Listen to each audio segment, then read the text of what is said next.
to last night then. Kell Brook against Amir Khan, obviously sharing the ring with Amir Khan, so it's one of your toughest fights. What do you think? I always felt Brooke was the better fighter of the two.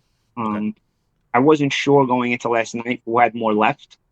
I was happy to watch both of those guys, get to make a nice check and really have the fight, the domestic level fight that in England was going to always be a super fight. Yeah.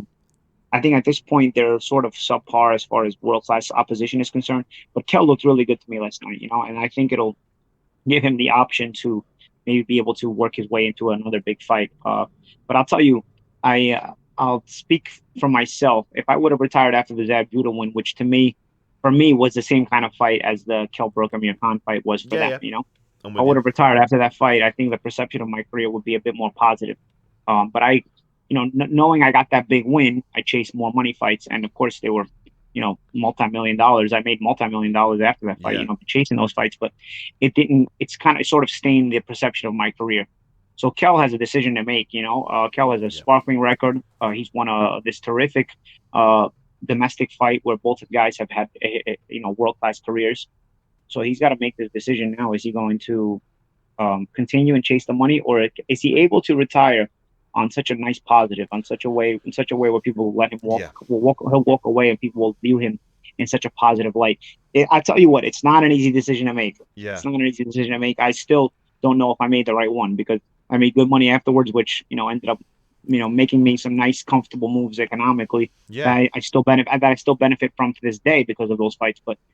But otherwise, you risk staining your career. And let's face Yeah. it, when you're Kel's Yeah. age, the only kind of fights you're going to be looked at is probably the opposite. You're going to be an opponent for a high level fighter. You may win, you're good, but you're not what you were before. So Yeah. it's an interesting thing. And even for Amir, you know what?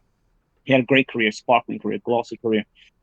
Nothing to keep his head down over. Yeah. He But I did. do definitely like to see Amir retire, and Yeah. I'm sure he's got many ventures going on outside of the ring.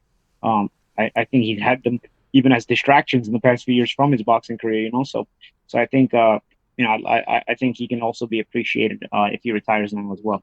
I mean, what a career he had. 17, winning a silver Yeah. medal, Mhm. being a multiple, is he two-weight world champion, light welter and welter. Uh, It's what a career. I mean, he's been a great advocate for the sport. He was on the show last season, and I was really, really straightforward with him and said, to be honest, before I spoke to you today, I didn't really like you. The media made you look like an absolute dick. mhm. You Yeah. really Well, did, the media and the he's the media most can do that a lovely lot. guy. The Lovely media can guy, do that a mate. lot. They do that to me all the time.